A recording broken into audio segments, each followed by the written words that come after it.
እጮህለታለሁ ንጹህ ሲጎዳ ባልመረጠው ደሙ ባልመረጠው መልኩ ክርስቲያንም ሙስሊም ጥፋት ከሆነበት በምርጫ ማምለኩ ለአማራ አለቅሳለሁ በጅምላ ለሚያልቀው ለሚፈሰው ደሙ ለትግራይ ጮሃለው ጦርነት ሲጎሰም በልቶት ሰቀቀኑ ስደት ለመረጠ ከገዛ ሀገሩ ከገዛ ወገኑ ለተደፈረችው ለተሰበረችው እንግልት እህቴ ላዘነች እናቴ ለኦሮሞ ወንድሜ ለደቡብ አባቴ ለሐረሪ ሱማሌ ቤኒሻንጉል አፋር ድሬዳዋ ላለ ወይ አዲስ አበባ ለተበዳይ ህዝቤ ለሞተ ወገኔ እጮህለታለሁ ቡድኑን አንተ አብጀው ንጹህ መሆኑ ነው የሚያገባኝ እኔ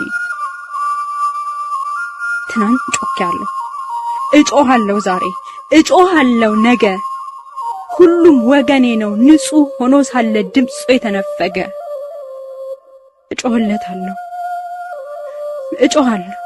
ህዝቧን ከዘር ፍጅት ኢትዮጵያን ከመፍረስ እናድን በሚል ርዕስ የኢትዮጵያውያን ትብብር ንቅናቄ ያዘጋጀው ጉባኤ ድምጻችንን ከፍ አድርገን ለዓለም ለማሰማት ሁላችንም በአንድነት መቆም አለብን። በተናጠል ከመሞት በአንድነት የሁሉንም ህይወት ለማትረፍ ቆርጠን እንነሳ፣ እንምከር። ልዩ የዙም ኮንፈረንስ ተዘጋጅቷል። በአክብሮት ተጋብዛችኋል። ቀን ቅዳሜ ጁላይ 18 2026 ሰዓት ከ12 ኑን እስከ 4 PM ኢስተርን ስታንዳርድ ታይም በኢትዮጵያውያን አቆጣጠር ሐምሌ 11 2018 ከምሽቱ 1 ሰዓት ጀምሮ እስከ 5 ሰዓት። ሰላም ጤና ይስጥልን ተመልካቾቻችን እንደምን ዋላችሁ እንደምን አመሻችሁ። ከአንከር ሚዲያ ዝግጅት ክፍል የአክብሮ ሰላምታችን እናቀርባለን። በተለያዩ የአማራ ክልል ቀጠናዎች የሚደረገው የህልውና ተጋድሎ ባለፉትም ቀናት በተጠናከረ ሁኔታ እንደቀጠለ ነው። የአብይ አህመድ የሰኔ 30 ቀነ ገደብ ዘመቻ ኪሳራ ከተጠናቀቀ በኋላ የፋኖ ኃይሎች በተለያዩ የአማራ ክልል ቀጠናዎች ከአገዛዙ ሰራዊት ጋር በሚያደርጉት ፍልሚያ ከፍተኛ ድል እንደቀናቸው ነው የምናገኛቸው መረጃዎች የሚያመለክቱት። የአማራ ፋኖ ብሔራዊ ንቅናቄ ቴዎድሮስ እዝ ያስመረቃቸውን ወታደሮቹን አስመልክቶ አርበኛ ዘመነ ካሴ የአፋብኃ ሊቀመንበር እንደተናገረው ትብብር ወሳኝ ነው፣ በቀጣይ የአማራን ህዝብ ጥቅም ታሳቢ ያደረገ ትብብር ከተለያዩ የኢትዮጵያ ኃይሎች ጋር ሊደረግ እንደሚችል ነው የጠቆመው። የፕሪቶሪያንም ስምምነት በተመለከተ አማራው ሲነሳ ፕሪቶሪያ ተወልዷል ሲል ዘመነ ካሴ መግለጹ ነው ለመረዳት የተቻለው። እንዲሁም የአፋብኃ ወታደራዊ አዛዥ ብርጋዴር ጀነራል ተፈራ ማሞም በትብብሩ ዙሪያ መልእክቶችን አስተላልፈዋል። ዛሬ ትኩረት እናደርግበታለን። ሌሎች ጉዳዮችንም ይዘን የዕለቱን የአንከር መረጃ ክፍለ ጊዜ ወደ እናንተ እናደርሳለን። ከጋዜጠኛ ሙሉጌታ አንበርብር ጋር በመሆን ነው ዛሬ የቀረብነው። እንድትከታተሉን ግብዣችን ነው። መልካም ቆይታ።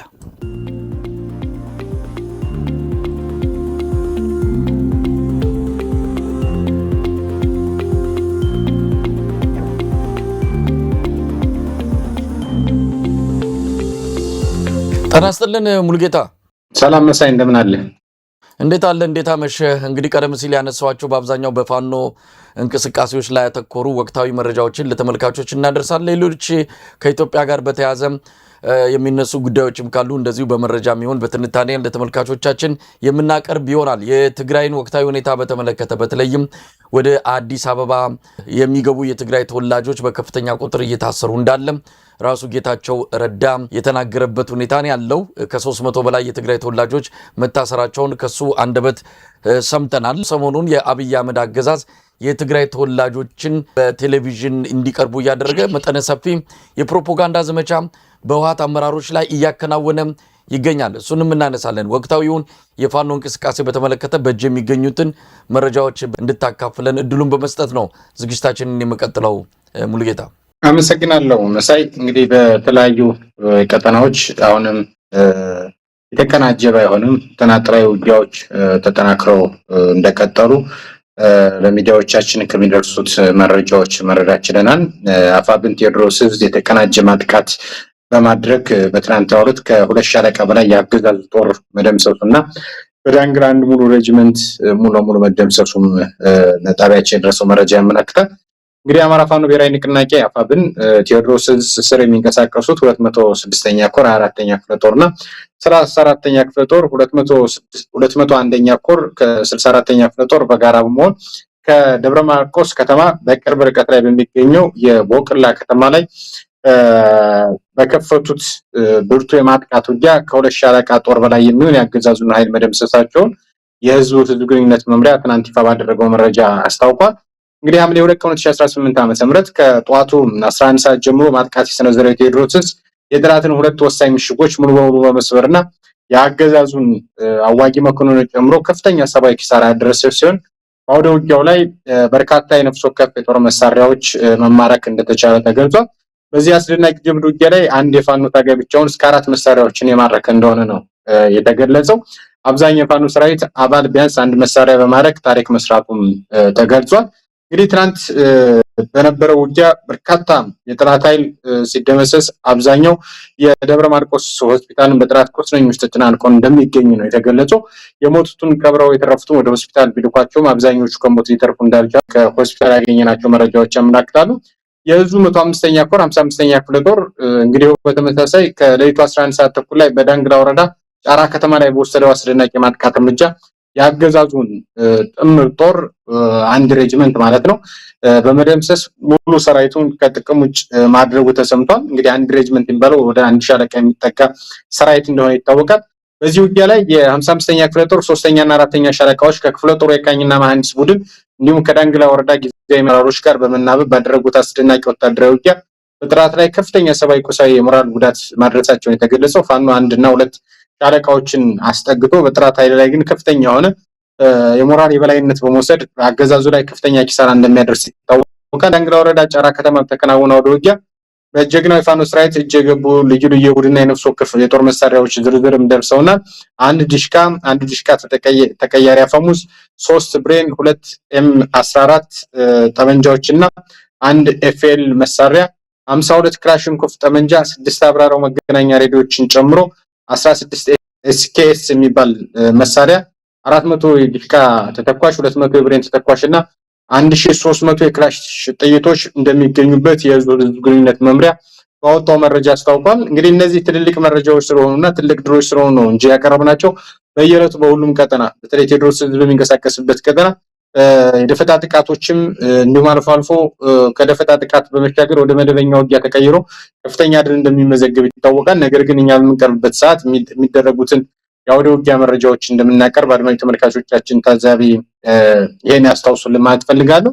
ሌላኛው ከጎንደር ቀጠና የተሰማው መረጃ ነው። አፋብን ጎንደር ጠቅላይ ግዛት በላይ ዘለቀ 305ኛ ኮር 76ኛ ክፍለ ጦር 2ኛ ሬጅመንት በሽመለ ጋራ እና ወዲ ገምዞ መካከል በ2 መኪና ተጭኖ ሲጓዝ የነበረና አድማ በትን በጠላት ላይ ከፍተኛ ሰብአዊ፣ ቁሳዊ፣ የሞራል ጉዳት ማድረሳቸውን የተገለጸው የኮሩ የህዝብ ግንኙነት መምሪያ ኃላፊ መረጃውን ያደረሰን። ይሄ የሆነው እንግዲህ በትናንትናው ዕለት ሐምሌ 2 ቀን ከቀኑ 9 ሰዓት ከምዕራብ ጎንደር ዞን መተማ ወረዳ ገንዳዋ ከተማ አድማ በትን በአንድ 10 ጎማ መኪናና በአንድ ኦባማ መኪና ተጭኖ ደሞዝ ተቀብለው ወደ ሽመለ ጋራ ሲመለሱ በወዲ ገምዞ ሽመለ ጋራ መካከል ላይ ደፍጦ በመቆየት ከፍተኛ ቁጥር ያለው የአድማ በትን ኃይል ሙሉ ለሙሉ እንደቆሰለ ነው የተገለጸው። እዚህም በተለይ በዚህ በምዕራብ ጎንደርም በሰሜን ጎንደር በተለያዩ ጎንደራዊ ደቡብ ጎንደር በሁሉም ዞኖች በሚባል ደረጃ ተከታታይ የሆኑ ውጊያዎችና ጥቃቶች እየተሰነዘሩ እንደሆነ ከሚደርሱ መረጃዎች መረዳት ችለናል። ሌላኛው ወደ ወሎ ቀጠና ነው የምናመራው። በወሎ ቀጠና አፋብን ወሎ ቤት አማራ ሚኒሊክ ዕዝ 6ኛ ኮር 34ኛ ክፍለ ጦር ድል ተጎናጽፈዋል።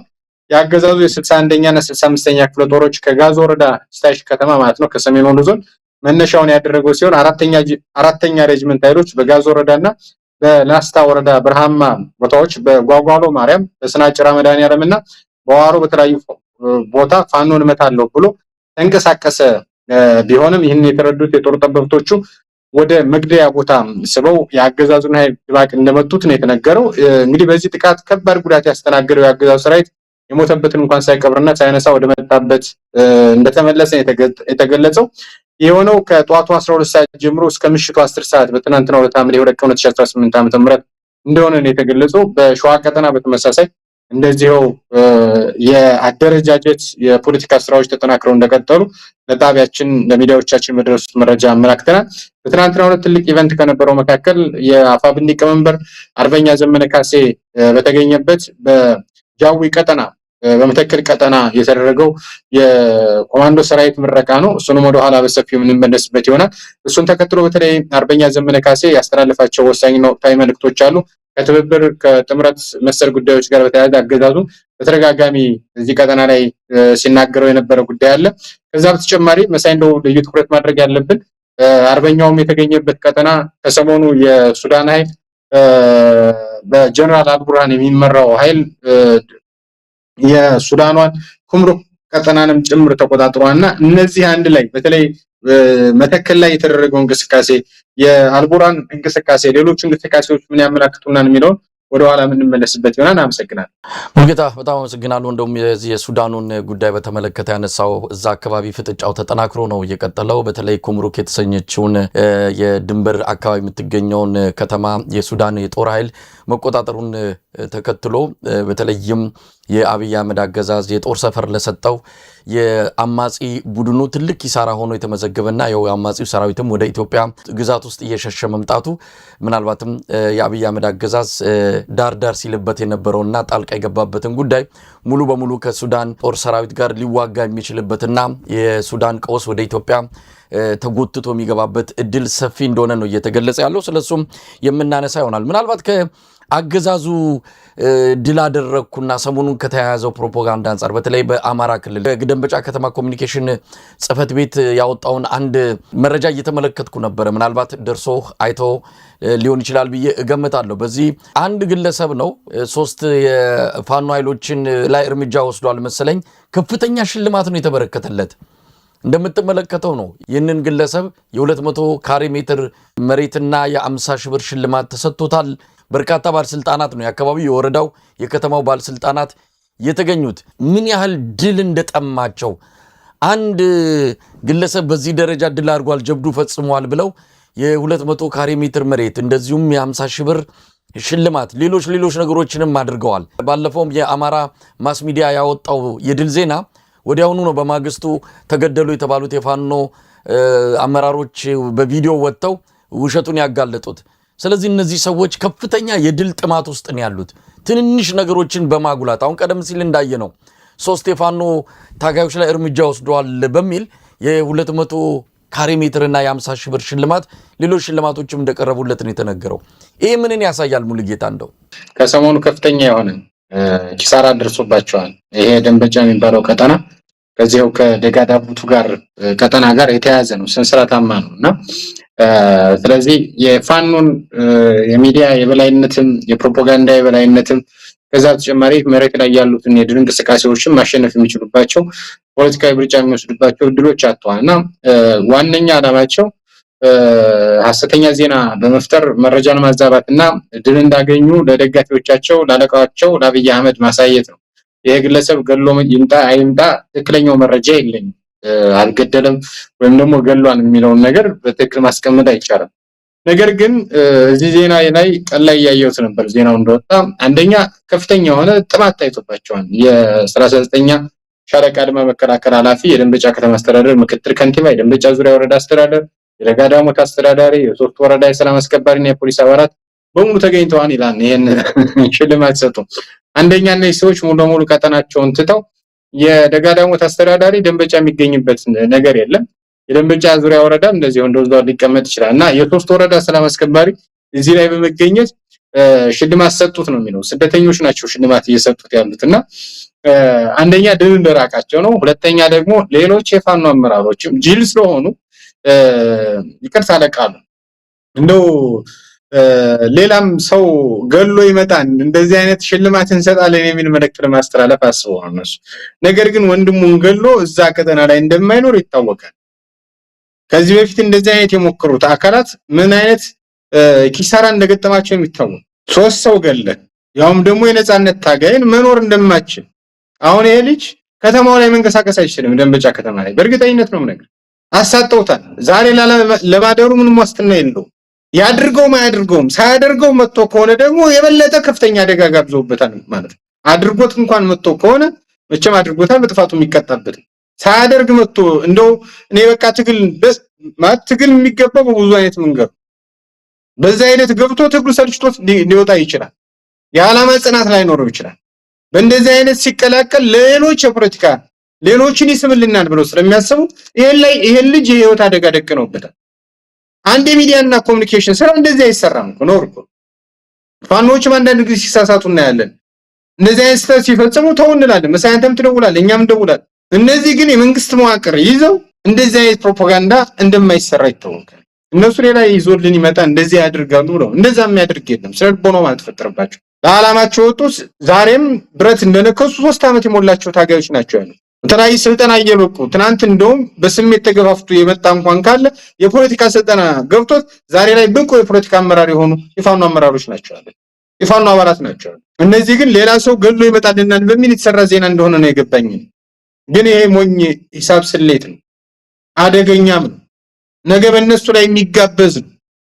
ነገ ደግሞ ፍርድን የሚያበረታታ ነው። ጽንፈኛም ብለው የፈረጁት ኃይል በህግና በሌሎች ጉዳዮች እንጠይቃለን ምናምን የሚሉትን ትተው ሙሉ ለሙሉ ወደ ግድያ መሰማራታቸውን ወደ አናርኪዝም መግባታቸውን በግልጽ የሚያሳይ ነው። ሙሉጌታ ያለ ምክንያት አላነሳውትም። እንግዲህ ሰሞኑን የማመር ተሰማ ጀነራል ማመር ተሰማ ያው ምስራቅ እዝ አዛዥ ነው። የደቡብ ጎንደርና የአጠቃላይ ጎጃምን ቀጠና የሚመራው የአገዛዙ ሰራዊት አዛዥ ነው። ሚዲያ ላይ በስቶ ነበረ። ጽንፈኛውን አጠፋ ነው፣ በታተን ነው፣ ፉከራው ሽልላው ለጉር ነው። አንድ 11 ደቂቃ ዶክመንተሪ ደግሞ ሰርቷል። እዛ ላይ የተናገረውም ነገር አለ። ድል በድል ሆነናል ብለው ሲገልጹ ቢያንስ ለደጋፊዎቻቸው ቢያንስ በፋኖ ግስጋሴ ደንግጠው ላሉ ስጋት ገብቷቸው ላሉ የብልጽግና ደጋፊዎቻቸው የሚሆን እንደው የተጨበጠ መረጃ ማቅረብ አቅቷቸው ዝም ብሎ ልብ ወለድና መሬት ላይ ያላገኙትን ድል በሚዲያ በማስጮህ ከፍተኛ የሆነ ርብርብ የሚያደርጉበት ሁኔታ ብዙም ርቀት እንደማይወስዳቸው እየተጋለጠ ነው። ይህ ሰሞኑ የጀነራል ማመር ተሰማ መልእክት ምንድን ነው? እንግዲህ እንደተለመደው ያው ፋኖችን ጽንፈኛውን አጥፍተናል፣ ደምስሰናል፣ በየገዳሙ ተበታትነው ቀርተዋል ከሚለው የተለመደ አባባል የተለየ ነገር የተናገረው አለ። ጀነራሉ ጠላቶቹን እያሳፈረ ባንዲራዋ ከፍ ብሎ እንዲውለበለብ አገሪቱ ህዝቡ በመረጠው መንግስት እንድትመራ ወደ እድገት ማማ እንድትጓዝ ዋጋ የሚከፍል ሰራዊት። ስለዚህ ይሄ ደግሞ ውጤታማ ነው።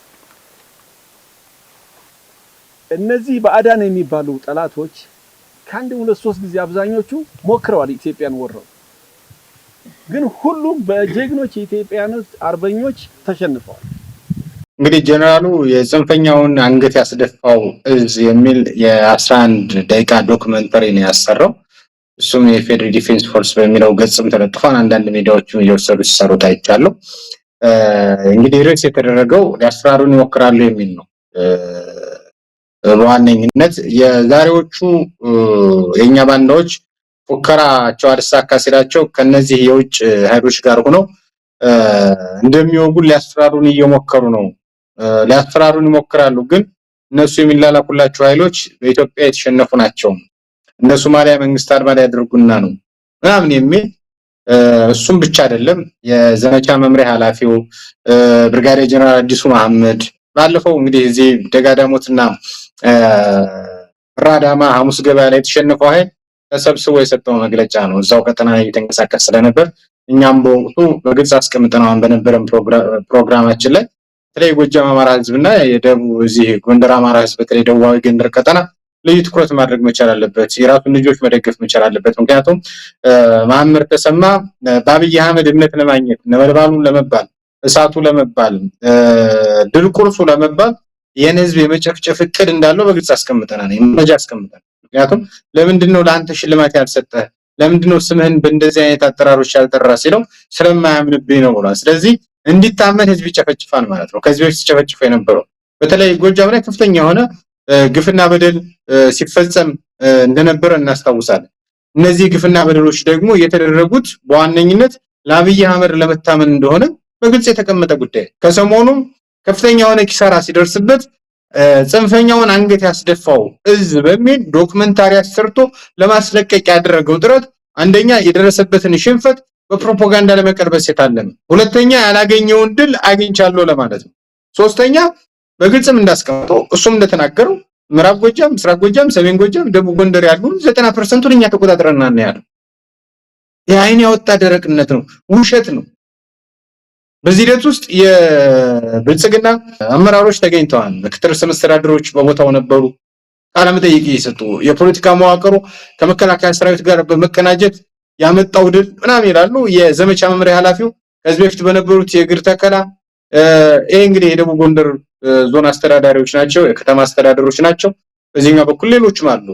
እነዚህ ሰዎች ተሰባስበው ያጡትን የፖለቲካ ተቀባይነት ያጡትን የፖለቲካ ድል በወታደራዊ ድል ለማምጣት ከፍተኛ መፍጨርጨር ላይ እንዳሉ ውሏቸውና አዳራቸው ከዚህ በፊት ሲገለጽ እንደነበረው ከብልጽግና ዩኒፎርም ለባሽ ካድሬዎች ጋር እንደነበረ ሲገልጸው ነበር። ዛሬም በተመሳሳይ በዚህ መድረክ ላይ የታየው እውነት ይሄ ዋነኛ መውጫ መንገዳቸው እግር የመትከል ተነቅሎ የነበረውን እግር ለመትከል ከፍተኛ ጥረት እያደረግን ነው ይላል። እግራቸውን መነቀላቸውን ግን ከዚህ በፊት ስንናገር አያምኑም ነበር። ሌተናል ጀነራል መሐመድ ተሰማ የውስጥ ባንዳዎች ከውስጥ ባዳዎች ጋር ተባብረው ሊያጠቁን እየሞከሩ ነው፣ ሊያስፈራሩን እየሞከሩ ነው ይላል። ነድረስ ሳሉ በተጨባጭ የደረሰባቸውን የፖለቲካ ኪሳራ በጀነራሎች ተሸፍነው ለመውጣት ከፍተኛ ጥረት እያደረጉ ያለበት እውነት አስተውለናል። ነገር ግን ሌተናል ጀነራል መሐመድ ተሰማ ወይም ደግሞ ዩኒፎርም ለባሽ ካድሬው መሐመድ ተሰማ በተጨባጭ ህዝቡ የሚያውቀው እኛም በመረጃና ማስረጃ እንዳረጋገጥነው ለምሳሌ በጎጃም ቀጠና መሳይ፣ ማቻከል፣ ጎንጂ፣ ሞጣ፣ ደንበጫ፣ ቡሬ፣ ፍኖተ ሰላም፣ አቸፈር፣ ሜጫ፣ ቲሊሊ፣ ኮሶበር፣ ዳንግላ፣ ደጋዳሞት፣ ሉማሜ፣ ጎንቻ፣ ቢቸና፣ ቢቡኝ የሚባሉት እነዚህ ዋና ዋና ቀጠናዎች ላይ እንኳን ከከተማዋ 3 ኪሎ ሜትር ወይም ደግሞ 2 ኪሎ ሜትር ርቀት ላይ ፋኖ አለ። ፋኖ ከዚህ በፊት እኛ በተደጋጋሚ ነው ምንናገረው ዘመቻ ያውጅና ያሉትን እንቅስቃሴዎች አድርጎ ወደፊት ይንቀሳቀስ 24 ሰዓት ባልሞላ ጊዜ ውስጥ መቆጣጠር የሚችልበት እድል አለ። ቅድም መረጃ ስናቀርብበት የነበረው ከደብረ ማርቆስ ወጣ ብላ የምትገኝ ብለን የዘገብነው በቁላ ላይ ከደብረ ማርቆስ ቅርብ ርቀት ያለ ባለፈው ሐሙስ ገበያ ውጊያ የተደረገው እንደዚሁ በተመሳሳይ በደብረ ማርቆስ ዙሪያ ወረዳ ነው የተደረገ ያለ። ይሄን ሁሉ ክዶ ግን አገዛዙ ምናል 90%ን ተቆጣጥረን ነው ማለት። ይሄ ጎጃም ቀጠና ወደ ደቡብ ጎንደር ቀጠና በእናርበኛ አመኑ አለማንተ የሚመራው ሜጀር ጀነራል ባንታ ባተ ከነከፍ ያለው ደሴ ኮር ጋር በጋራ ቅንጅት በማድረግ ደብረ ታቦር ንፋስ መውጫ የንፋስ መውጫውን አስተዳደር እኮ ማርኮት እጅ ወደ ላይ አድርጎ የሰራውት ነገር ስህተት ነው ሲል አይቀርም። ነገር ግን ደብረ ታቦር ላይ ተቀምጠው ፋኖ መጣ ጊዜ የሚደበቁ የት እንደሚደበቁ እንኳን የማይታወቁ የብልጽግና ካድሬዎች ግን ሱፋቸውን ለብሰው ነጭ ሸሚዛቸውን አድርገው በደሃ እንባ ሲሳለቁና ያለን። ሌላኛው መረጃም ለመጠየቅ ሞክሬ ነበር እዛ ቀጠና ላይ ያሉትን የደቡብ ጎንደርን በተመለከተ ደቡብ ጎንደር ፋኖ በመሆነት ላይ ነው ያለው። ሌተናል ጀነራል መሐመድ ተሰማ ጠፍታችኋን እያለ ነው። በምን ቁመና ላይ ትገኛላችሁ በሚል ጥያቄ አቅርበ ነበር ለአንዳንድ አመራሮች። ደብረ ታቦር፣ ሐሙሲት መሰር ከተሞች ላይ አገዛዙ አለ እውነት ነው። ነገር ግን እኛ 2 ኪሎ ሜትርና 3 ኪሎ ሜትር ባልሞላ ቀጠና ውስጥ ነን ያለነው። አፋብን ትዕዛዝ እስከሚሰጥ ነው እየተጠባበቅን ያለነው። አፋብን ትዕዛዝ በሰጠ 30 ደቂቃ ባልሞላ ኦፕሬሽን ጀነራል መሐመድ ተሰማ ስብሰባ እየተሰበሰቡ የሚደነፉበትን አዳራሽ ሁሉ ሙሉ በሙሉ መቆጣጠር አቅምና ችሎታ አለን፣ የውጊያ ልምድ አለን ነው ያሉት። እውነታውም ይሄ ነው። ከዚህ በፊትም ያየናቸው እውነቶች ይሄ ናቸው አይደል? የዛሬ 3 ዓመት ገና ባልተደራጁ በጥቂት መሳሪያዎች የኔ ያህል በሺ የሚቆጠር መሳሪያ ሳይታጠቁ ዲሽቃ ሳይኖራቸው በሰዓታት ልዩነት ነው በርካታ ከተሞችን ተቆጣጠረው። አሁን ላይ የፋኖ መዋቅር የቸገረውና ወደፊት እንዳይንቀሳቀስ ያደረገው በተለይ እንግዲህ ስትራቴጂ የራሳቸው ነው፣ መንገዳቸውም የራሳቸው ነው። ትዕዛዝ ከላይ የመጠበቅ አዝማሚያዎች አሉ። ከዚህ በፊት ሁሉም ሻለቃ ይዋጋን፣ ሁሉም ብርጌድ ይዋጋን፣ ክፍለ ጦር ይዋጋን፣ እንደዚህ በተመሳሳይ ኮሮችም ይዋጋን። ዛሬ ላይ ግን ከላይ ትዕዛዝ ካልመጣ የሚዋጋበት መስመር የለው። ምክንያቱም እስካሁን የተኮሱት ጥይት ለፖለቲካ ይበቃቸዋል። እስካሁን የተኮሱት ጥይት ብልጽግና ለማንበርከክ ይበቃቸዋል። ነገር ግን የተኮሱት ጥይት አራኪው የሚያደርግ ስትራቴጂ ነድፈው ስራ ነበር። ብዙ ጥይት ተኩሰዋል። ከዚህ በኋላ የሚተኩሱት ጥይት አራኪው ሊያስገባቸው ይገባል ተብሎ ይታመናል። እስካሁንም በርካታ የፋኖ አመራሮች በትግሉ ሂደቱ ተሰውተዋል። ስለዚህ ተመሳሳይ ነገሮች እንዳይፈጠሩ ወደ 4 ኪሎ ሊያስገባ የሚችል ጥይት ነው የሚተኩሱት ከዚህ በኋላ። በነገራችን አንዳንድ ጊዜ ውጊያ የለም ሰዎች ሊጠይቁ ይችላሉ። ውጊያ ሊቀንስ ይችላል። ምክንያቱም እንደትናንቱ ደስ ስላለው አንደኛው ሻለቃ እዚህ ከተማ ገብቼ ልውጣ ማለት አይችልም። የሚገባው ለምን ዓላማ ነው? እንደዚህ አይነት እቅዶች የሚፈጸሙበት መዋቅር ስለተገነባ ነው። እና ይሄን ማለት ፈልጋለሁ። ግን ብርጋዴር ይሄ ጀነራል ተሰማ ማነው መሐመድ ተሰማ የሚባል ግለሰብ ከፍተኛ ሆነ ውድመት ሊፈጽም ስለሚችል የደቡብ ጎንደር ህዝብም የጎጃም ህዝብም ልዩ ጥንቃቄ ማድረግ መቻል አለበት። ምክንያቱም በአብይ አህመድ ለመታመን የማይፈነቅለው ድንጋይ የለም። ስለዚህ ጄኖሳይድ ሊያስፈጽም ይችላል። ስለዚህ ልዩ ጥንቃቄ መደረግ እንዳለበት ማስታወስ እንወዳለን። ይሄን ነው በነገራችን ለህዝቡ መረጃ መስጠት ማለት ይሄ።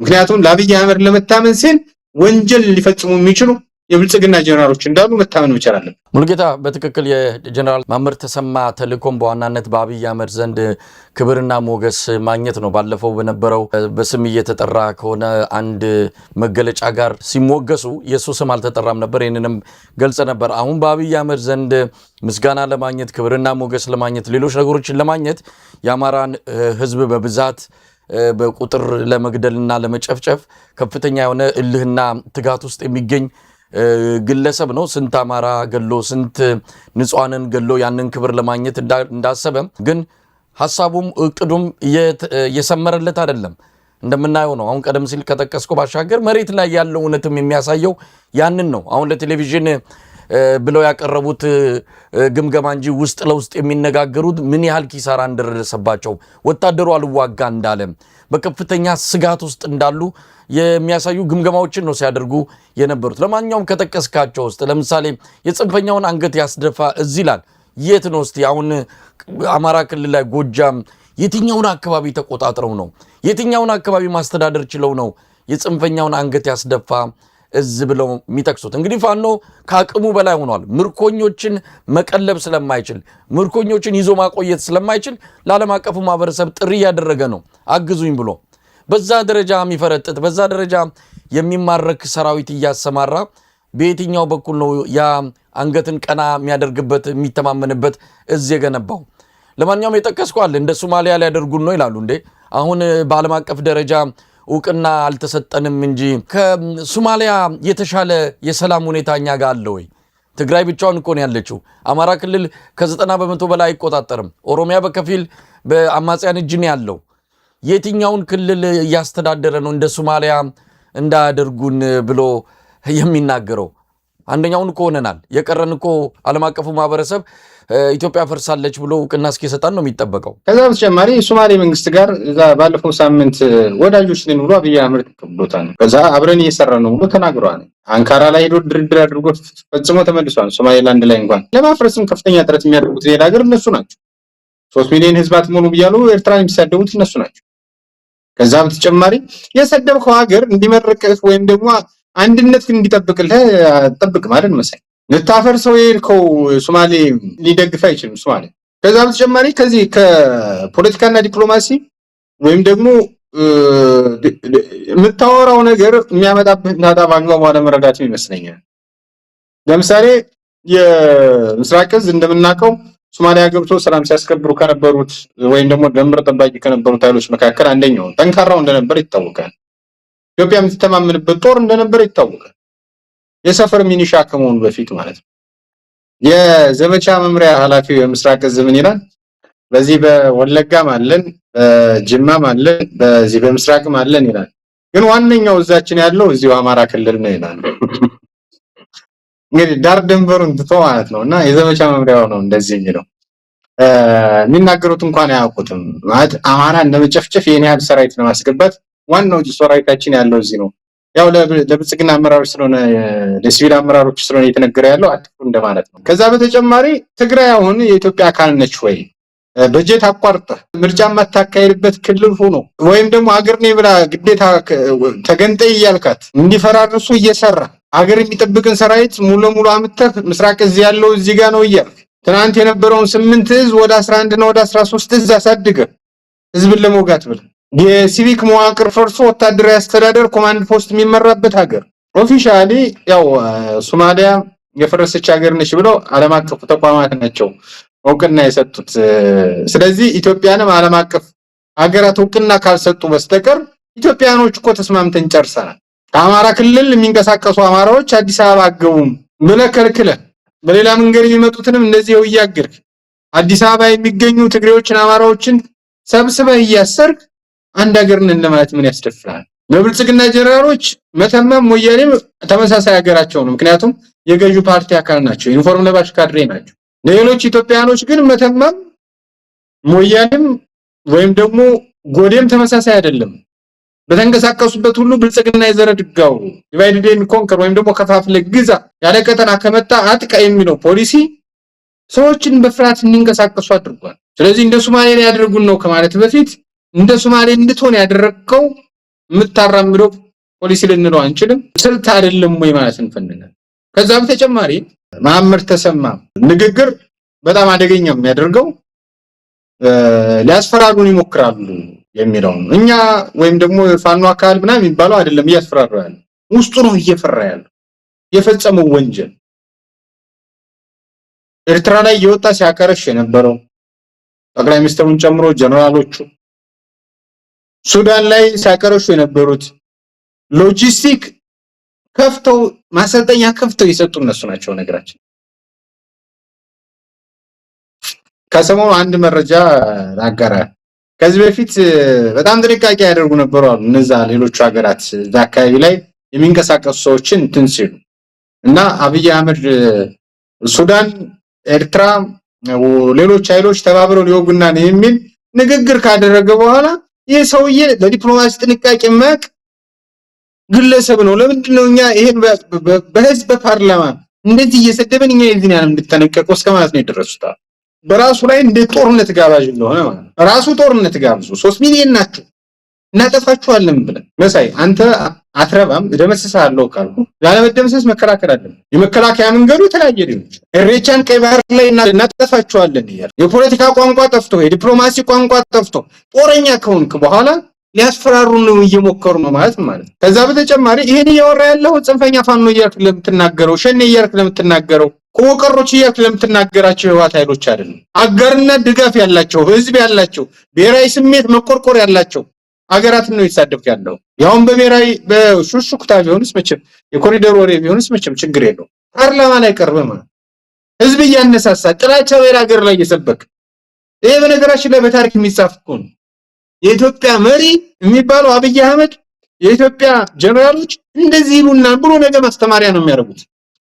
በእነማን በተነገረው በማያውቁት ፖለቲካ በማያውቁት ሰዎች በተነገረው ነገር ማለት ነው። የኢትዮጵያ ጎረቤቶች አብረው እንዳይኖሩ እያደረጉ ነው። ግንብ ነው እየገነቡ ያሉት። በነገራችን የጥላቻውት የጥላቻ ግንብ ያስተምርበታል።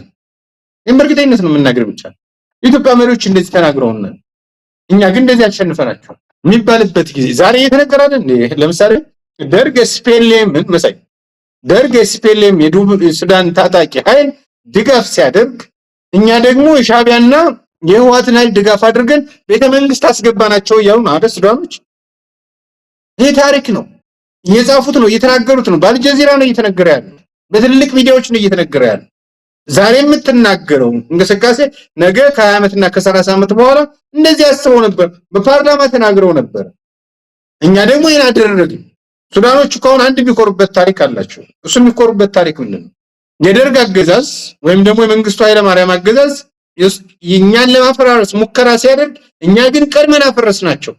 ህገ መንግስቱን አብረን ቁጭ ብለን ጻፍ ብለው ይናገራሉ። በድፍረት ነው የሚናገሩት። በነገራችን ላይ ትልልቅ የነበሩት ጀነራሎች ናቸው። በብሔር ተከፋፍላ የምትገዛ አገር እንድትወጥ ሰራናት ነው ያሉት። አልሆነም እንዴ? ሆኗል። በማን በፖለቲካ ድንቆሮች ይቅርታ ለቃሉ በአግባቡ ገምግመው ፖለቲካ በማይሰሩ ኃይሎች ማለት እና አብይ አህመድም አሁን ተመሳሳይ ነገር ነው ያደርጋል። ግን ተመልሰው ይላል ትናንት የደርግ ዘመን ነው ዛሬ አይ ዘመን ነው ይላል። ትናንትና ሻዕቢያና ወያኔ ከሱዳን ጋር ተባብረው ደርግን ጥለዋል። አሁን እንደዛ ተባብረን እንጥላለን የሚል ምኞት እንኳን ሻዕቢያና ወያኔና ሱዳን ሌላም ቢጨመር በኢትዮጵያ ሉዓላዊነት ቅንጣት ታክል ስጋት የለም።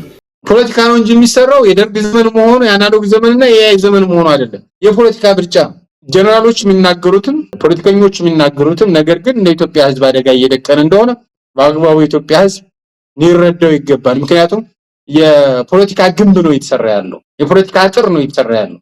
በተለይ ደግሞ ይሄ አደጋ ለቤንሻንጉል ጉሙዝ ህዝብና ለአማራ ህዝብ በጣም አደጋ ነው። ምክንያቱም ደንበር ተጋሪዎቹ ህዝቦች እነዚህ ናቸው። ሙሉጌታ የፋኖ አመራሮች ሰሞኑን ስለሰጡት መልእክትና ስላስተላለፉት የተለያዩ መግለጫዎች ያንተን እይታ ታካፍለናል። በተለይ የአማራ ፋኖ ብሔራዊ ንቅናቄ ሊቀመንበር አርበኛ ዘመነ ካሴ የቴዎድሮስ ዕዝ ወታደሮች ስልጠና ምረቃ ላይ ተገኝቶ የተናገረዋል። ብዙ ነገሮችን አንስቷል። በተለይ ከትብብር አንጻርም ያስተላለፈው መልእክት አለ። እስቲ ምንድነው ዘመነ ያስተላለፈው መልእክት? እንግዲህ አርበኛ ዘመነ ካሴ በትናንትናው ዕለት በጃዊ መተከል በፋኖ ምርቃት ላይ በመገኘት በርካታ መልእክቶችን አስተላልፏል። በዚህ መልእክት ውስጥ በርካታ ሀሳቦች የተነሱት፣ አንዳንዶቹ እንደውም እንደ ፖለቲካል ማኒፌስቶ ሊወሰዱ የሚችሉ ንግግሮች እንደሆነ ማስታወስ ፈልጋለሁ። በተለይ ከዚህ ከአጋርነትና ትብብር መሰል ጉዳዮች ጋር በተያያዘ የተነሱትን ጉዳዮች በግልጽ ማስቀመጥ ያስፈልጋል። በተለይ ከዚህ ከፕሪቶሪያ ጉዞ ጋር ተያይዞ በወቅቱ የአማራን ትግል ለመስበር ሽማግሌዎቹም አስታራቂዎቹም እንቅስቃሴ ሲያደርጉ እንደነበረ፣ ነገር ግን ያ ተራ ክስተት ሳይሆን ዛሬ ያለውን የአማራ ህዝባዊ ትግል እንዲወርድ ያደረገ እንደሆነ በግልጽ አስቀምጧል። ከዛ በተጨማሪ በተለይ ህዝባችን እግዚአብሔራችን ነው የሚል የገለጸዋል። ህዝቡን ማስቀየም በጣም አደገኛ እንደሆነ እና በተለይ ህዝቡን አክብሮ መንቀሳቀስ ወሳኝ እንደሆነ ነው። የፕሪቶሪያው ስምምነት ስውር ሴራ በግልጽ እንዳስቀመጠው አርበኛ ዘመነ ካሴ የፕሪቶሪያ ስምምነት ዋናው ድብቅ ግብ እየተቀጣጠለ የነበረውን የአማራ ህዝብ የህልውና ቁጣ እሳት በጋራ ለማጥፋትና አማራውን ብቻውን ነጥሎ ለማጥቃት የታለመ ስልታዊ ሴራ ነበር። ሆኖም ግን በፍጥነት ራሱን መሬት ላይ በማደራጀትና የትግራይ ኃይሎችን በድጋሚ አማራን ህዝብ ለመውጋት ፍላጎት ለማሳየታቸውን ያንን የጥላት ስልታዊ ቀመር እንዳከሸፈው በግልጽ አስቀምጧል። ይህም ታጋዮቹ የክልሉና ዓለም አቀፋዊ ፖለቲካውን ውስብስብነት በሚገባ ተረድተው ጥሩ እርምጃ እንዲወስዱ ትልቅ ብርሃን እንደፈነጠቀላቸው በግልጽ ነው ያስቀመጠው። የመጀመሪያዎቹ ዋነኛ ፖሊሲ ብሎ ያስቀመጠው ራሳችን መቻል ነው። ፋኖ ግዙፍ የምስራቅ አፍሪካ መልክዓ ፖለቲካ ቀጥተኛ አካል መሆኑን በመገንዘብ ጥቅም ላይ የተመሰረተና በጥንቃቄ የተሰላ ቀጠናዊ ትብብር ዲፕሎማሲ ማድረግ እንደሚገባው በግልጽ አስቀምጧል። ከዚህ በፊት በርካቶች ሲናገሩት የነበረውን አንዳንዶች ሲሽኮረሙበት የነበረውን ጥቅማችን አሳልፈን አንሰጥም፣ የሰው ጥቅም አንነካም፣ ነገር ግን በሚያግባባን ጉዳይ ላይ የጋራ ነገራችን ይዘን ልንሰራ ይገባን የሚል ሀሳብ አስቀምጧል። ጀነራል ተፈራ ማሞም ከሮሃ ሚዲያ ጋር በነበረው ቆይታ አማራና ትግራይ እንዲጋጩ የብልጽግና ኃይሎች ያልሞከሩት ሙከራ የለም፣ ጌታቸው ረዳን በመያዝ በርካታ ጀነራሎችን ይሄ ሰላም ኃይል የሚባለው ኢፒኤፍ የሚባለውን ኃይል በመያዝም ሌሎችንም በማሰማራት ሙከራ አድርገዋል። ነገር ግን በተለይ ከፕሪቶሪያ ስምምነት በኋላ የትግራይ ኃይሎች በብልጽግና ግብዣ አማራን እንውጋ በሚል ጥሪ ሲቀርብላቸው ይህን ጥሪ አንቀበልም፣ አማራን አንወጋም በሚል የፖለቲካ ግምገማ አድርገው እኛ ጋር ለመዋጋታቸው በጣም ትልቅ ነገር ነው። ከዛ በተጨማሪ የአማራው ኃይል ከትግራይ የቀረበ ዘመድ የለውም፣ የትግራዩም ኃይል ቢሆን ከአማራ የቀረበ ዘመድ የለውም በሚል በግልጽ አስቀምጠውታል። እንግዲህ የፋኖ ኃይሎች ከዚህ በፊት ከትግራይ ጋር መስራት እንደ ነውር የሚቆጥር ኃይል ነበረ። ትግራይ ህዝብ ልክ እንደ አፋር ህዝብ፣ ልክ እንደ ኦሮሞ ህዝብ፣ ሌላው ህዝብ የኢትዮጵያ ህዝብ እንደሆነ ይታወቃል። ነገር ግን የፖለቲካ ኃይሎች ከትግራይ ጋር መስራት ከፍተኛ አደጋ እንደሆነ በተደጋጋሚ ሲነገር የነበረ እውነት ነው። የፋኖ አመራሮች ግን አሁን ላይ ከትግራይ ጋር መስራት፣ ከአፋርም ጋር መስራት፣ ከቤንሻንጉልም ከጋምቤላም ጋር መስራት ተመሳሳይ እንደሆነ በግልጽ እያስቀመጡት ይገኛሉ። እኔ ያየው ያለሁት እንግዲህ በተለይ በኢትዮጵያ የፖለቲካ ምህዳር ውስጥ መሳይ በብሔራዊ አደረጃጀትና በብሔራዊ የፖለቲካ ራዕይ ላይ መካከል ያለው የሀሳብ እና የመዋቅራዊ ልዩነት የፖለቲካ መጨቃጨቂያ፣ መናቆሪያ፣ የመግባቢያ እንዳይሆን የተደረገበት ሁኔታ አለ። የፋኖ እንቅስቃሴ እንግዲህ መነሻውን በአማራ ህዝብ ላይ ከተደቀነው መዋቅራዊ የህልውና አደጋ አኳያ እየቃኘ ከቀጠለው የዘር ፍጅትና መገደል ጋር ቢያደርግም ትግሉ አሁን የደረሰበት ታሪካዊ ምዕራፍ ግን እኛም እያወራን ያለ ነው። ትናንት እዚህ ቀጠና ላይ ይሄ ክፍለ ጦር ተጨቃጨቀ ምናምን የሚል ነበር። ዛሬ ግን የፖለቲካ ውይይትና ማን ጋር አጋርነትና ትብብር ልፍጠር፣ ከማን ጋር እንቅስቃሴ ላድርግ የሚል ውይይት ላይ የደረሰበት እንደሆነ ማየት ተችሏል። እንግዲህ መሳይ የብልጽግና አገዛዝ የፋኖን መዋቅር አማራው እንደ ትናንቱ ሊጠቀልልህ ነው፣ ሊያጠቃህ ነው፣ ሊያጠፋህ ነው፣ በብቸኝነት የአፄውን ስርዓት ሊመልስብህ ነው እያለ ነው ሲሰራ የነበረው። የፋኖ ኃይሎች ደግሞ እኛ የማንንም ጥቅም አንነካም፣ የራሳችንም ጥቅም አናስነካም፣ ነገር ግን በኢትዮጵያ ጉዳይ ከሌሎች ብሔር ብሔረሰቦች ጋር የኢትዮጵያ ህዝቦች ጋር በጋራ ውይይት አድርገን በጋራ ትብብር የአብይ አህመድን አገዛዝ እናስወግዳለን። የብልጽግና ጥላት የሆነ ሁሉ የኛ ጥላት ነው። ትናንት በባዴን መዋቅር በአዴፓ መዋቅር ከፍተኛ በትር የደረሰበት አማራ ዛሬ በፋኖ መዋቅር ከፍተኛ በትር ይደርስበታል ብያለሁ። እነዛ የሞከሩን ኃይሎች ዛሬም እንደዛ ይሞክሩና ብያለሁ ወይም ደግሞ ይሞክራሉ ተብሎ አይታመን። የጥንቃቄ ጉዳይ ከሆነ ጥንቃቄ መደረግ እንዳለበት ሐሳቦችን ማንሸራሸር ተገቢነት አለው። ነገር ግን ታሪካዊ ጠላት ነው፣ ቋሚ ጠላት ነው ብሎ ደግሞ ይህንንም አንዳንድ ጊዜ ከብልጽግና አንጻር ብልጽግና ባሰመረው መልኩ ብልጽግና እከሌ ጠላት ነው፣ እከሌ ኢትዮጵያ ባንዳ ነው፣ በዛ መዝገብ በዛ መፍቻ ቃል እየተጠቀሙ የፋኖን ትግል ከዚህ ጋር አታብር፣ ከዚህ ጋር እንዳትሆን፣ ከዚህ ጋር አትስራ የሚል ቅድመ ሁኔታ የሚያቀርቡ ሰዎች አንደኛ በፖለቲካ ቆሞ ቀሮች ናቸው። አዎ ከህወሓት ጋር መተባበር ከሌላም ጋር መተባበር በጥንቃቄና የአማራን ህዝብ ጥቅም አጠቃላይ የኢትዮጵያን ህዝብ ጥቅም በማይነካ መልኩ ነገር ግን ቀደም ሲል ታሪኮችን ጠቅሳል። በብዙ መንገድ በፖለቲካ ተራማጅ ሆነ በፖለቲካ ያው የፖለቲካ እንቅስቃሴ ብዙ ጊዜ አንድ ቦታ ላይ ተገትሮ ተቸንክሮ የሚቆም አይደለም። ሁኔታዎችን እያየ ጥቅሙንና ጉዳቱን እያሰላ የሚንቀሳቀስ ነው። አንድ ቦታ እዛው ተቸንክረ አጥርቅ ውስጥ ሆነ ግድ የለም ያ ጠላቴ ነው ብለ ሁሉ ጊዜ እየረገምከው ምን አይነት ለውጥ ልታመጣ ነው? በትብብር የሚከናወኑ በጋራ ጥቅም ላይ የሚሰሩ ብዙ ስራዎች እንዳሉ እየታወቀ ለዛውም ይሄ በአንድ ሀገር ውስጥ ያሉ የተለያየ ፍላጎት የያዙ ኃይሎችን ተባብረው ለጋራ መስራታቸው ላይ ለዛውም ፋኖን የሚያል ጠንካራ የሆነ የታጠቀ በአሁን ሰዓት ባለው እንደው መመዘኛ ከሌላው ኃይል በተሻለ መልኩ ቁመና ላይ የሚገኝ ተልኮ ጥርት ያለ ይህንን ኃይል ይዘ እንዲህ አይነት ሐሳብና ፍርሃት ስጋት ማንሳት እውነት ለትግሉ አስበው ወይስ ሌላ የተደበቀ ፍላጎት አላቸው ብለ እንድትጠይቅ የሚያደርግ ነው። ለማንኛውም ዘመነ ይህንን ሰብሮታል። ሌሎችም አመራሮች እስቲ የዘመነ መልእክት ላይ እናተኩር። አሁን በዋናነት ዘመነ ያስቀመጣቸው ነገሮች አሉ በዚህ ትግል ላይ ወደፊት ሊደረጉ የሚችሉ እንተባበራለን አካባቢያችን ካሉ ኃይሎች ጋር ጥቅማችንን አጠቃላይ የአማራን ህዝብ ጥቅም ባከበረና በጠበቀ መልኩ በጋራ ጉዳዮች ላይ እንሰራለን ማለቱ ተገቢነት አለው። መሽኮርመም አያስፈልግም። ነገሮችን እየገለጹ እያለማመዱ መሄድ ተገቢነት ያለው ይመስለኛልና የዘመነን መልእክት ከዚህ አንጻር መረዳት ይገባል። ተቃውሞ ሊነሳ ይችላል አይቀርም። ምንም መንፈሳዊ በሆነ ዓለም ውስጥ እንኳን የእግዚአብሔርን ቃል እየተናገርክ የሚቃወም አይጠፋም። እንኳን ፖለቲካዊ በሆኑ የተለያዩ ፍላጎቶች ባላቸው ማህበረሰቦች ውስጥ ይቅርና ግን የምታምንበትን ተልኮን ግብን አስቀምጠ እንዲህ አይነቱን እርምጃ ላይ ጨከን ብለ መሄድ እውነት ለመናገር ተገቢነት አለው። በዚህ አንጻር እነ ዘመነ የጀመሩት መንገድ አጠናክሮ መሄድ እንዳለባቸው ነው እንግዲህ ከተለያየ አካባቢም የሚሰጠውን አስተያየት ተመልክቼ ለመረዳት የቻልኩት። ልክ ነው። አርበኛውን በግልጽ አስቀምጦታል።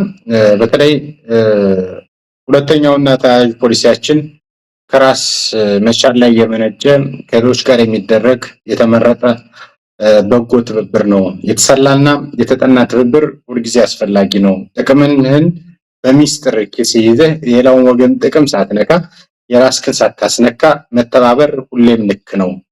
ስለዚህ አጭርም በረጅምም እንተባበራለን። የቀጠናው ኃይሎችም ጋር ቀጠናዊ በሆኑ ጉዳዮች ላይ ከጥቅማችን አኳያ እናብራለን። ፋኖ ልብ አላለውም የግዙፉ የውስብስቡ የምስራቅ አፍሪካ መልከ ፖለቲካ አካል ሆኗል።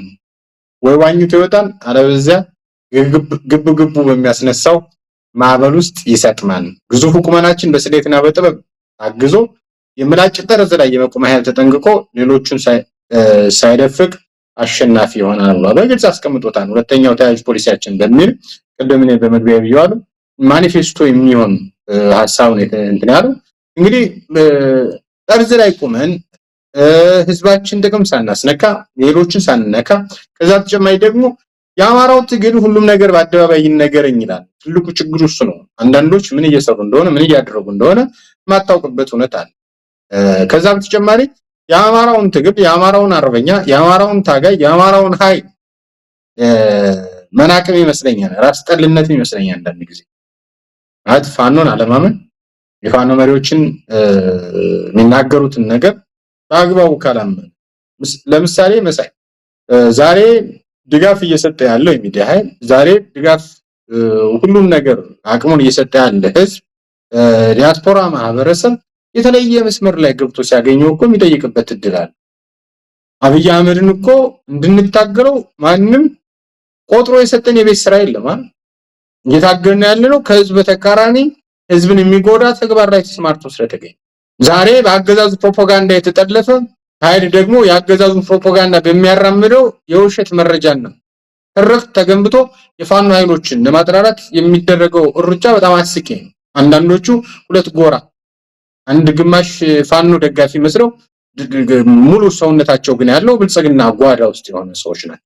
ከዛ በተጨማሪ አርበኛውም እንዳለው ከዚህ አኳያ በተለይ ከቅርብ ጊዜ ወዲህ የሚስተዋለው ግርግር አማራውን ብቻውን ለማቆም ነው፣ ለማስበላት ነው። ይሄን በግልጽ ማስቀመጥ ያስፈልጋል። አማራው አጋር እንዳይኖረው፣ አጋዥ እንዳይኖረው በግራም በገኝም የተሳሉ ስለቶች እንዲወጉት እየተሰራ ያለ ሴራ ጌታቸው ረዳ አብይ ጓዳ ተሸጉጦ ቲፒኤፍ የሚባለውን ጦር በዋግምራና በራያ ግንባሮች እኮ ከፋኖ ኃይሎች ጋር እየተዋጉ ተማርከው አንተ ይዟል፣ በቪዲዮ ተሰራጭቷል። ማናቸው እነዚህ? የትግራይ ልጆች አይደሉም ናቸው አይደል? መሰለኝ ቲፒኤፍ የሚባለው እኮ የትግራይ ልጆች ናቸው። ነገር ግን ከብልጽግና ጎን የቆሙ ናቸው።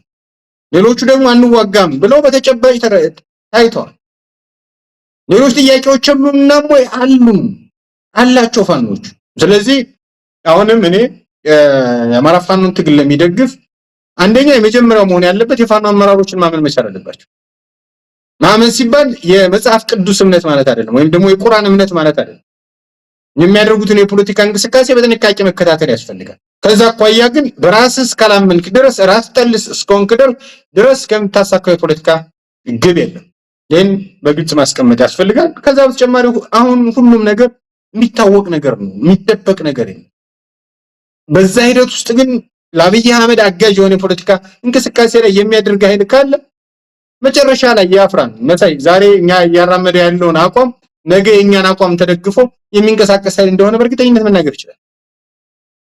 ለምን ይሄ አቋም ተገምግሞ ተሰልቶ ከዛ በተጨማሪ አዋጭ መንገድ መሆኑ የተጠናበት ስለሆነ ነው። ዝም ብለን ድንገት መተም ዘለበት ጉዳይ አይደለም፣ የአጋርነትና የትብብር ጉዳይ።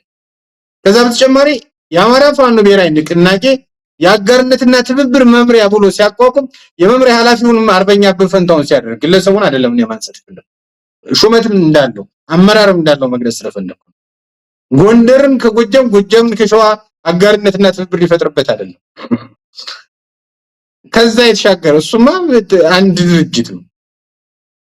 እንደዛ አጋርነትና ትብብር አያስፈልገውም። አጋርነትና ትብብር የሚያስፈልገው ከኢትዮጵያ ኃይሎች ከቀጠናው ኃይሎች ዓለም አቀፉ የፖለቲካና ዲፕሎማሲ አኳያ አጋርነትና ትብብር ሊፈጥርበት ነው እንጂ ዝም ብሎ አይደለም አጋርነትና ትብብር መምሪያ ብሎ ያቋቋመው።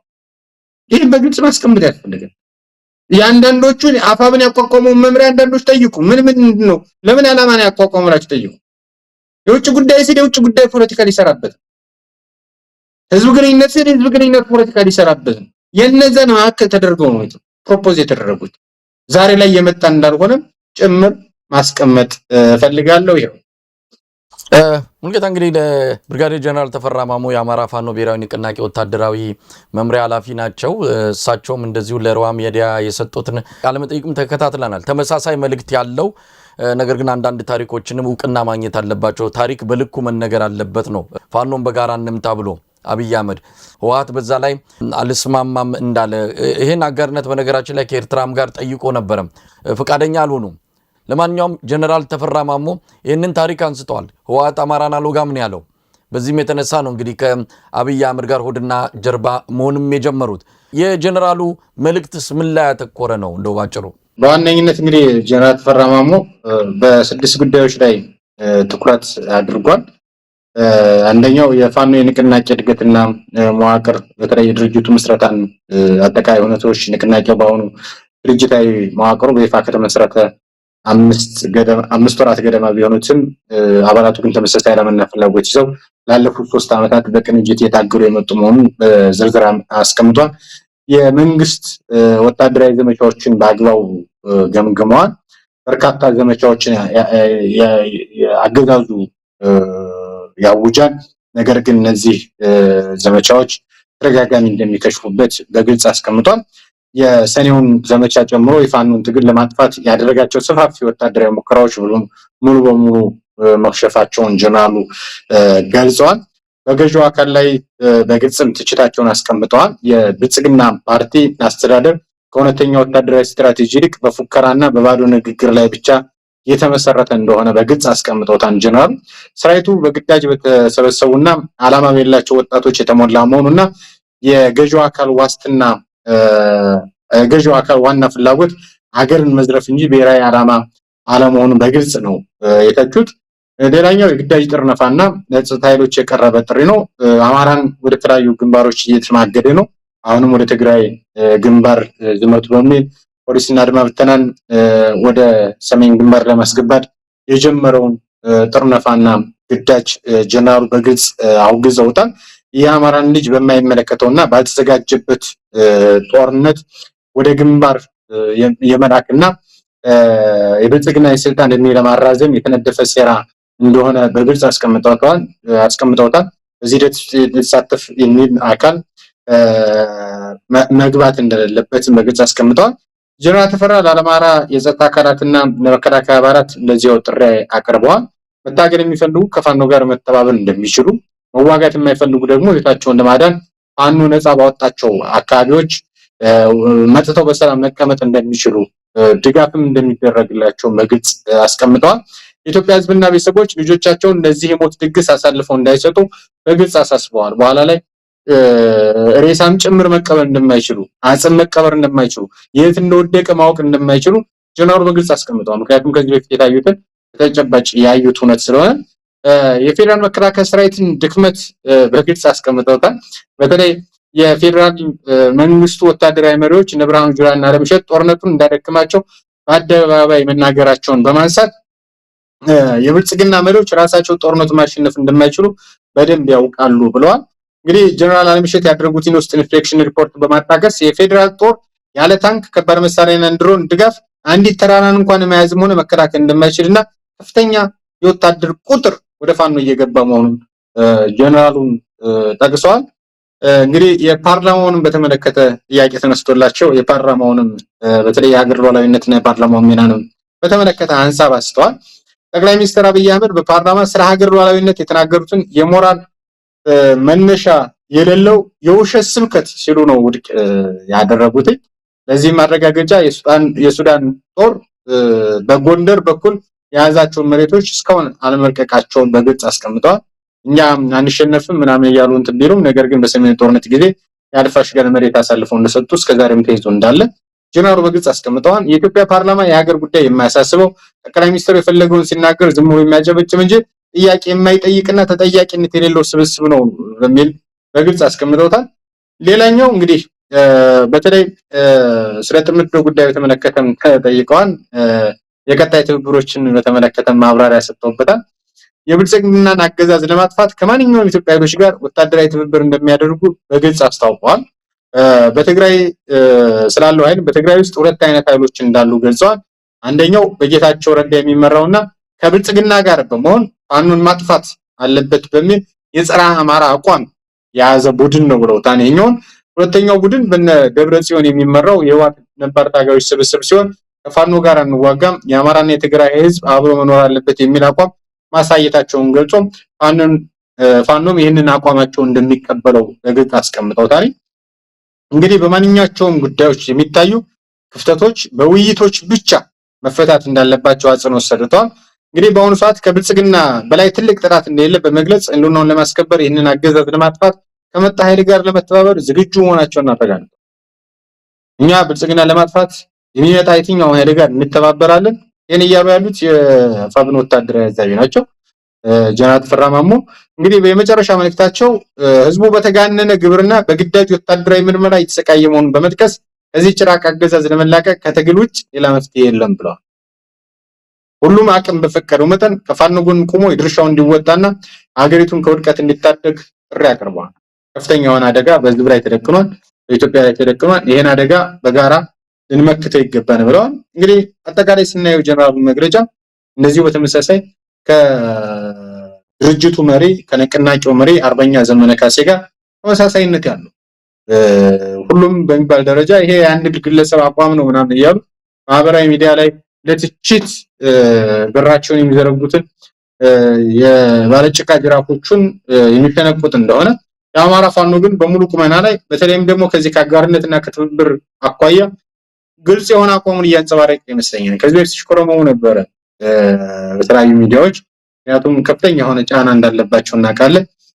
ጫናውም ደግሞ ብልጽግና ጓዳ ውለው እያደሩ ነገር ግን የፋኖ ማሊያ ለብሰው ማህበራዊ ሚዲያ ላይ ፋኖ የሚጫወቱ አካላት ከፍተኛ የሆነ የማሸማቀቅ ለትግሬ ሊሸጧቸው ነው አማራዎች እንደዚህ የወሰንና ማንነት ጉዳዮችን ምናምን እያሉ ለወሰንና ማንነት ጉዳይ ከነጀነራል ተፈራማሞ ቀድሞ የወደቀ የለም። ነገር ግን እነሱ በካዲነት ተከሰው ሌላው የማህበራዊ ሚዲያ ስሙ እንኳን የማይታወቅ ሰው በማህበራዊ ሚዲያ ስለጻፈ እነሱ እውነተኛ ታጋይ የሚሆኑበት በወሰንና ማንነት ጉዳይ በኢትዮጵያ ጉዳይ ለ9 ዓመት እስር እንዳልማቀቁ ለጀነራል ተፈራ ስሙ እርባና ቢስ የሌለው ግለሰብ ግን ተደማጭነት እንዲኖረው ብልጽግና የሰራበት መንገድ ትልቅ ሰዎች እንዳይከበሩ ትንንሽ ሰዎች የማይታወቁ ሰዎች ደግሞ ማህበራዊ ሚዲያውን ይሄን የትግል ሚዲያውን እንዲቆጣጠሩ የተደረገበት ሁኔታ ያለፉት 8 እና 9 ዓመታት ሁነቶች ናቸውና ነገር ግን አሁን ላይ እውነት እየወጣ ከዛ በተጨማሪ ደግሞ አሸናፊ ልጆች ደግሞ ቅድም እንዳልኩት የሚያሸንፈው የፖለቲካ አስተሳሰብ እየገፋ ያለበት ሁኔታን መረዳት ይችላል። ሙጌታ እስቲ ወደ ትግራይ ወቅታዊ ሁኔታ እንምጣ። የትግራዩን በተመለከተ የተለያዩ መረጃዎችን እየሰማን ነው። አሁን ወቅታዊ ሁኔታን በተመለከተ በትግራይ የወታደራዊ አፈሳ እየተካሄደ ነው በሚል የብልጽግና ሚዲያዎች ሰፊ ዘመቻ ጀምረዋል። ስለዚህ የትግራይ ተወላጆች በህወሓት አንጻር እንዲያምጹና ህወሓት ላይ ተቃውሞ እንዲያስነሱ በኢትዮጵያ መገናኛ ብዙሃን አብይ አህመድ በሚቆጣጠራቸው በሙሉ የትግራይ ተወላጆች እየቀረቡ የህወሓት አመራሮች ላይ ከፍተኛ ዘመቻዎችን እያካሄዱ እንዳለ እየታዘብን እንገኛለን። ግን የትግራይ ተወላጆች ታዲያ የት ነው ማረፊያቸው? እዛ አይመችም ካሏቸው ወደ ሀገራቸው አዲስ አበባ ሀገራቸው ነው፣ ሌላው ኢትዮጵያ አካባቢም ሀገራቸው ነው። ወደዛ እንዳይመጡ ከመጡም እንዲታሰሩ እየተደረገ ያለበት ሁኔታ ነው። ይህንን በቀጥታ ጌታቸው ረዳም ሲናገር ተሰምቷል። ከ300 በላይ የትግራይ ተወላጆች ታስረዋል ብሎ የገለጸበትንም አንድ የመድረክ ንግግር ሰምቻለሁ። ከዚህ በተጨማሪ ዋዜማ ሚዲያው ላይ እንደዘገበው ከሆነ ከትግራይ ክልል ከመቀሌ ማለት ነው ወደ አዲስ አበባ ሲጓዙ የነበሩ መንገደኞች አላማጣ ላይ እንዳያልፉ ወደ አዲስ አበባ ወደዛ አቅጣጫ እንዳያልፉ ኬላ ላይ ተከልክለው የትግራይ ክልል ተወላጆች የትግራይ ትግርኛ ተናጋሪዎች ብቻ እንዲመለሱ ተደርገው ሌሎች ወደ አዲስ አበባ አቅጣጫ እንዲገቡ የተደረገበት እርምጃ መወሰዱን የተገለጸው። ስለዚህ የትግራይ ተወላጆች አላማጣን አልፎ ወደ መሀል ሀገር መሄድ እንዳይችሉ ብልጽግና ውሳኔ ላይ ደርሰዋል። ምናልባት አዲስ አበባ ያሉትንም የትግራይ ተወላጆች እንደዚህ በእስር በአፈና እያንገላቱ እንዳለ ራሱ ጌታቸው ረዳ ለአብይ አህመድ ቀኝ እጅ ሆኖ የገጽታ ግንባታ እየሰራ ያለው ጌታቸው ረዳ እየተናገረን ያለው ምንድነው እየሆነ ያለው? አሁን ሚዲያዎችን የአብይ አህመድ የሚቆጣጠራቸው ሚዲያዎች ብትመለከት መጠነ ሰፊ የሆነ የህወሓት መሪዎች ላይ የህወሓቶች ተቃውሞ አይቀርብባቸው አይደለም። እነሱም በልኩ በሰሩት ከዚህ በፊትም ኢትዮጵያ ላይ ባመጡት አደጋ ልክ ሊጠየቁ እንደሚገባ ይታመናል። ግን ይህንን የሚለን ብልጽግና መሆኑ ነው። የትግራይ ተወላጆችን የምናውቃቸው ቀደም ሲል ጋዜጠኛ የነበሩ አሁንም አዲስ አበባ ቁጭ ብለው ለብልጽግና ቀለም የመቀባት ያህል ፕሮፓጋንዳ ላይ ተጠምደው ያሉ ሰሞኑን በተከታታይ በየዕለቱ እየቀረቡ ለአብይ አህመድ ምርኩዝ ሆነው እያየናቸው ነው። እንዴት አየው? በተለይ ከትግራይ አንጻር የአብይ አህመድ አገዛዝ የሆነ የሰጋው ነገር አለ። የሆነ ነገር እየመጣበት እንደሆነ ተናግሯል። ተያይዘው እየመጡ ነው። ሱዳን፣ ኤርትራና ህወሓት እንደዚሁም ፋኖንም ይጠቅሳል። ተያይዘው እየመጡ ነው። ይሄን እንዴት ታየዋል ሙሉጌታ? እሺ አመሰግናለሁ መሳይ። ይሄ ሁነት ከየት መነጨ የሚለውን በግልጽ ማስቀመጥ ያስፈልጋል። ባለፈው ጻድቃን ገብረትንሳኤ ኤንቢሲ ሚዲያ ላይ ቀርቦ የህወሓት ኃይሎች በዚህ በሱዳን ምናምን ሲል ነበረ። ወይም ደግሞ ጻድቃን በተቃራኒ የቆመው የደብረጽዮን ቡድን በሱዳን በኩል ከፍተኛ የሆነ እንቅስቃሴ እያደረጉ እንደሆነ በግልጽ ሲነገር ነበረ። ከሰሞኑ በጀነራል አልቡርሃን የሚመራው ኃይል በኢትዮጵያ ድንበር የሚገኙ ኩርሙክ ከተማን ተቆጣጥሯል።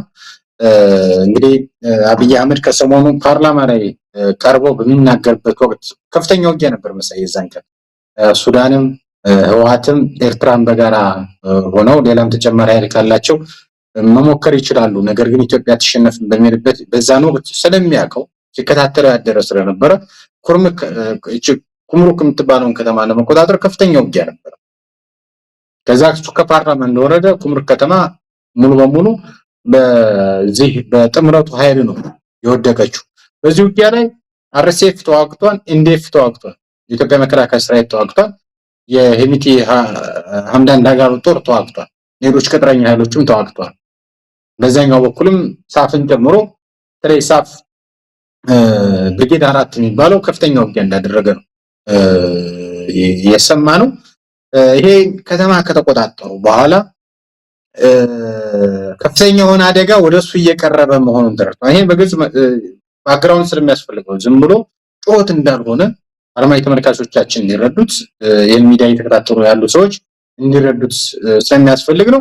ኩምሩክ የምትባለው ከተማ ልክ ኬንያ ሞያሌ ብዙ ሰው ይረዳዋል፣ ኢትዮጵያ ሞያሌ ነው ብዙ ሰው ይረዳዋል ብዬ ስለማስብ እሱን ላንሳ። ኢትዮጵያ ሞያሌ የሚባል አለ፣ ኬንያ ሞያሌ የሚባል አለ። ድንበር ነው የሚለያየው፣ ሁለቱም ሞያሌ ነው የሚባሉት። ልክ በተመሳሳይ ሱዳን ኩምሩክ የሚባል አለ፣ ኢትዮጵያ ኩምሩክ የሚባል አለ። ዋናውን የሱዳን ኩምሩክ ሙሉ በሙሉ በዚህ በሱዳን ኃይሎች ወይም ደግሞ በጥምረት ኃይሉ ቁጥጥር ስር ወድቋል። የዚህ የሱዳኑ ኩምሩክ በቁጥጥር ስር መዋል ወይም ደግሞ ነፃ መውጣት ከፍተኛ ድል በእነዚህ ኃይሎች ላይ በአብይ አህመድ ደግሞ ከፍተኛ ኪሳራ መጥቶበታል። የአርኤስኤፍ ኃይል 4 ወር ሙሉ ተቆጣጥሮት የነበረውን ለበርካታ ቀጠናዎች በተለይ ለሰሜን እና ደቡብ ኮርዶፋን ሙሉ ለሙሉ የኮሪደር መተላለፊያ ነው የነበረው። እዛ ሰሜንና ደቡብ ኮርዶፋን የሚባሉት ቀጠናዎች ሙሉ ለሙሉ ያለ የአርኤስኤፍ ጦር ነው። ይሄ መስመር ሲቆረጥ የአብይ አህመድ የሎጂስቲክ መስመር በተለይ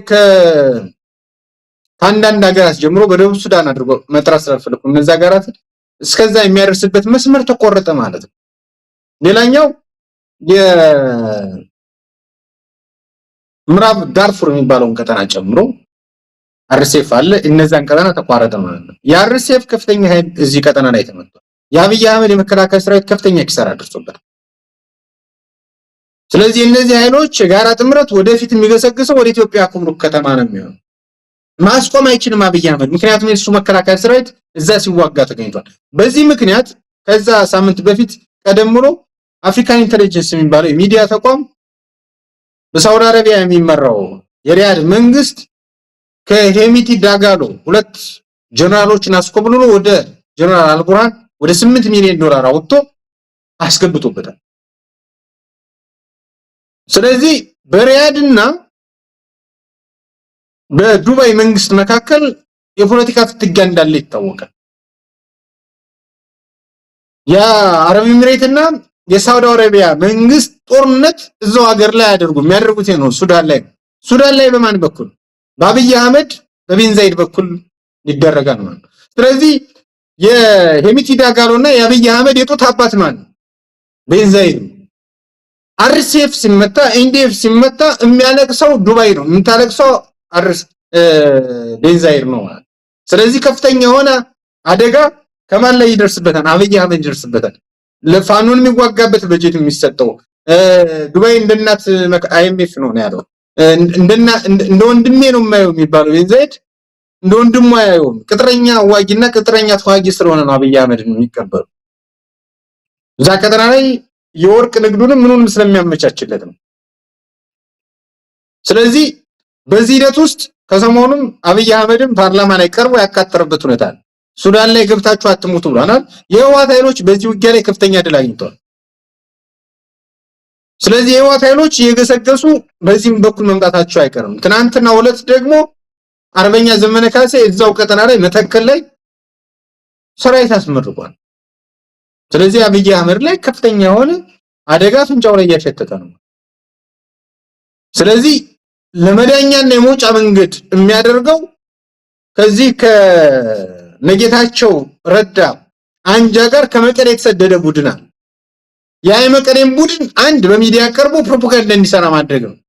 አብይ አህመድ የሚወስደው ጦርነት ፖለቲካዊ እርምጃ የህልውናና የፍትህ ራስን የመከላከል አድርጎ እንዲታይ ማድረግ ነው። ትናንት ማምር ተሰማ ተናግሮታል። እኛ ፍትሃዊ ጦርነት ውስጥ ነው ያለ ነው ብሎ ተናግሯል።